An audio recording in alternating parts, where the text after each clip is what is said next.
السلام علیکم۔ آج کی کہانی عزت نفس۔ شہر کی گلیاں شور سے بھری ہوئی تھی مگر کچھ دل خاموش پڑے رہتے تھے۔ ہر چہرہ اپنی فکر میں گم رہتا تھا، ہر آنکھوں میں تھکن بسی رہتی تھی۔ اونچی عمارتیں خواب جگاتی رہتی تھی مگر کئی جھوپڑیاں اندھیروں میں ڈوبی رہتی تھی۔ انہی گلی میں ایک نوجوان رہتا تھا، اس کا نام حارث تھا۔ چہرہ سادہ مگر آنکھیں روشن تھے، کپڑے پرانے مگر کردار بہت اعلیٰ۔ غربت نے اسے کمزور نہیں کیا تھا، وہ محنت کو اپنی عزت سمجھتا تھا، وہ خودداری پر فخر کیا کرتا، اس اصول پر زندگی گزار رہا تھا۔ حارث کی ماں بیمار رہا کرتی تھی، چھوٹا بھائی ابھی اسکول جایا کرتا تھا، گھر کی چھت بھی ٹوٹی ہوئی تھی، دیواروں پر نمی کے نشان پھیلے ہوئے تھے، چولہا اکثر خالی رہ جاتا تھا، خاموش، مگر گھر میں عزت ہمیشہ زندہ رہتی تھی، کسی کے آگے ہاتھ نہیں پھیلایا جاتا تھا۔ حارث صبح بہت جلدی اٹھ جایا کرتا تھا، سرد ہوا میں پانی بھرنے جایا کرتا تھا، پھر ماں کے لیے دوائی لاتا تھا، چھوٹے بھائی کو خود تیار کراتا تھا، اس کے بعد شہر کے راہوں میں نکل جاتا تھا جہاں روزگار کی تلاش جاری رہتی تھی اور قسمت خاموشی کھڑی دیکھتی رہتی تھی۔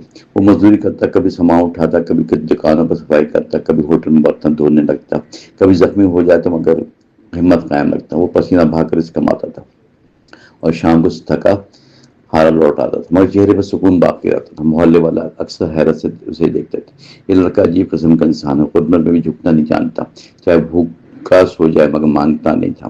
لوگ کبھی تعریف تو کبھی مذاق اڑایا کرتے تھے مگر حارث خاموشی سنتا رہتا تھا۔ اس کے دل میں آگ زندہ رہتی تھی۔ ایک دن بازار میں بہت بھیڑ سے بھرا ہوا تھا، گرمی شدت سے زمین پر برس رہی تھی، لوگ جلدی جلدی اپنا کام نمٹا رہے تھے۔ حارث کی دکان پر بوجھ اٹھا رہا تھا، تبھی ایک امیر آدمی وہاں آیا، قیمتی لباس، خوشبو اور غرور نمایاں تھا، نظریں سب پر حکم چلا رہی تھی۔ اس شخص کا نام کامران تھا، وہ شہر کا بڑا تاجر مانا جاتا تھا، پیسے کے زور پر سب جھکتے تھے، غریب لوگ حقیر لگتے تھے۔ وہ ہر کسی سے لہجہ سخت کر کے بولتا تھا، دل میں غرور کی دیواریں قائم تھیں اور چہرے پہ تکبر صاف دکھائی دیتا۔ کامران نے غصے سے آواز لگی، فوراً کون میرا سامان گاڑی تک پہنچائے گا؟ لوگ ڈرتے ہوئے ادھر ادھر دیکھنے لگے۔ حارث خاموشی سے آگے آیا، وہ سامان کندھے پہ اٹھا لیا، گرمی سے اس کی سانس پھول رہی تھی مگر ہمت ابھی باقی تھی۔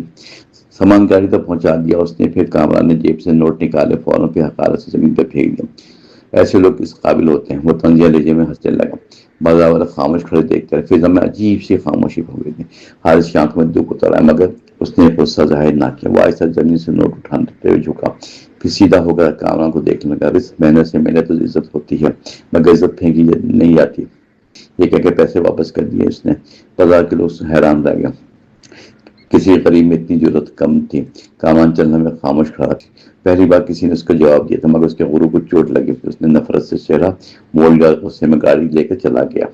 حارث خاموشی سے واپس کام پہ آ گیا، دل اندر سے زخمی ہو گیا تھا شاید مگر اس نے ہمت ٹوٹنے نہ دی۔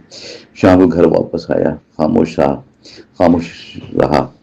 ماں نے چہرہ دیکھ کر پہچان لیا، بیٹا آج پھر کوئی دکھ ملا ہے تمہیں؟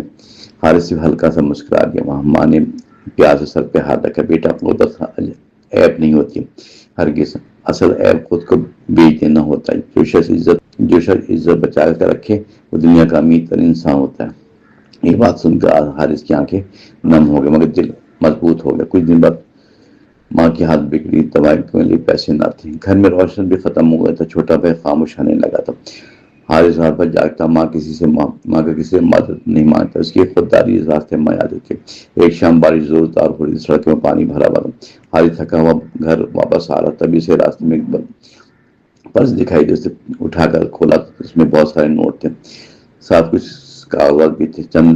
حارث چند لمحے خاموش کھڑا رہا، یہ پیسے میرے سارے مسئلے حل کر دے گے، ماں کی دوائی بھی آ سکتی ہے آرام سے، گھر کا راشن بھی پورا ہو سکتا ہے، مگر دل نے فوراً سے روکا، یہ امانت ہے، اسے لوٹانا ضروری ہے ورنہ زمین ہمیشہ روتا رہے گا۔ پھر وہ پرس میں موجود پتے پہ پہنچا، بارش ابھی بھی مسلسل ہو رہی تھی، دروازہ ایک بڑی کوٹھی کا تھا، نوکر سے حیرانی سے اندر لے کر آ گیا، ڈرائنگ روم روشنی سے بھرا تھا، وہاں سامنے کامران بیٹھا تھا جس کی چہرے پر پریشانی واضح تھی۔ حارث کو دیکھ کر چونک گیا، تم یہاں کیسے ہو، کیوں آئے ہو؟ حارث نے خاموشی سے پرس آگے رکھا، یہ راستے میں گرا ملا تھا مجھے۔ کامران نے جلدی سے پرس کھول ڈالا، سب کچھ اور پیسے موجود تھے۔ تم چاہتے کیا ہو بدلے میں، بولو؟ کامران نے سنجیدگی سے سوال کیا۔ حارث ہلکا سا مسکرایا، پھر بولا، امانت لوٹانا سودا نہیں ہوتا۔ سب یہ کہہ کر وہ واپس مڑنے لگا۔ کامران سے حیرت سے دیکھنے، دل میں پہلی بار شرمندگی ہوئی۔ رکو، مجھے تم سے بات کرنی ہے، کامران نے آہستہ آواز دی، پھر پیچھے سے، تم واقعی عجیب انسان ہو حارث، میں نے تمہیں والا سمجھا پہلے، دولت ہر چیز نہیں خرید سکتی، شاید کچھ لوگ کردار سے امیر ہوتے ہیں اور تم انہی لوگوں میں شامل ہو۔ حارث خاموشی سے سب سنتا رہا، اسے تعریف سننے کی عادت نہ تھی۔ کامران نے پھر نرمی سے پوچھا، بس کیا تم میرے دفتر میں کام کرو؟ مجھے ایماندار لوگوں کی ضرورت ہے، تنخواہ بھی اچھی اور عزت بھی ہوگی۔ حارث کچھ لمحے سوچنے لگا، خاموشی سے اس کی آنکھوں میں ماں کا چہرہ اور چھوٹے بھائی کی امید بھر آئی۔ اس نے ایسا سر ہلا دیا۔ آخر کامران کے لہجے میں اب غرور کم تھا، انسان نے زیادہ محسوس ہوتی، شاید وقت نے اسے سبق سکھا دیا، یہ حارث کے کردار نے اسے بدل دیا۔ اگلے دن نئی زندگی شروع ہو گئی۔ حارث دفتر میں محنت سے کام کرنے لگا، سب لوگ اس کی عزت کرتے کیونکہ وہ ایماندار اور نرم دل تھا۔ کامران بھی اب بدلنے لگا آہستہ آہستہ، وہ ملازموں سے نرمی سے پیش آتا، غرور کو کم کرنے لگا تھا۔ گھر کے حالات بہتر ہونے لگے، ماں کی دوائی وقت پہ آنے لگی، چھوٹا بھائی خوشی سے پڑھنے لگا، ٹوٹے گھر میں رونق واپس آ گئی۔ مگر حارث آج بھی ویسے ہی سادہ، نہ لہجہ بدلا نہ عادت بدلی، کبھی خودداری اب بھی اس کی طاقت تھی۔ ایک رات ماں نے اسے پاس بلایا، بیٹا مجھے آج سکون محسوس ہو رہا ہے، تم نے غربت میں عزت بچائے رکھی۔ یاد رکھنا، انسان پیسے سے بڑا نہیں ہوتا بلکہ کردار سے بڑا ہوتا ہے۔ ہمیشہ اگر دل صاف اور نیت اچھی ہو تو خدا راستہ خود بنا دیتا ہے۔ حارث خاموشی سنتا، پھر اس کی آنکھوں میں نمی تیرنے لگی۔ وہ جان گیا کہ ماں سچ کہتی ہے، غربت انسان کو چھوٹا نہیں کرتی کبھی، بلکہ بعض اوقات مضبوط بنا دیتی ہے۔ اصل طاقت صبر اور عزت ہوتی ہے جو ہر مشکل میں ساتھ نبھاتی رہتی ہے۔ وقت گزرتا کہ زندگی سمجھتی گئی، مگر حارث نے ماضی کو نہیں بھلایا۔ وہ اکثر لوگ غریبوں کی مدد کرتا مگر کسی کی عزت مظلوم نہ کرتا، کیونکہ وہ درس کو سمجھتا تھا، جو بھوک خاموشی سے سہتے لیتے تھے وہ پھر بھی ہاتھ نہیں بھلاتے تھے۔ کامران بھی اب بدل چکا تھا کافی، وہ حارث کو بھائی جیسے سمجھنے لگا، کبھی کبھی خاموش بیٹھ کر کہتا تھا، تم نے مجھے انسان بنانا سکھا دیا، ورنہ میں دولت میں اندھا ہو چکا تھا، مجھے لگتا تھا کہ پیسے ہی سب کچھ ہوتے ہیں۔ یہ کہانی صرف غربت کی نہیں ہے، یہ عزت نفس کی روشن مثال بھی ہے، جو انسان کو جھکنے نہیں دیتی، چاہے حالات کیسے ہی سخت کیوں نہ ہو۔ خودداری بھوک سے بڑی طاقت ہوتی ہے اور صبر انسان کو بلند کر دیتا ہے، اس میں زندگی کا اصل حسن چھپا ہوا ہے۔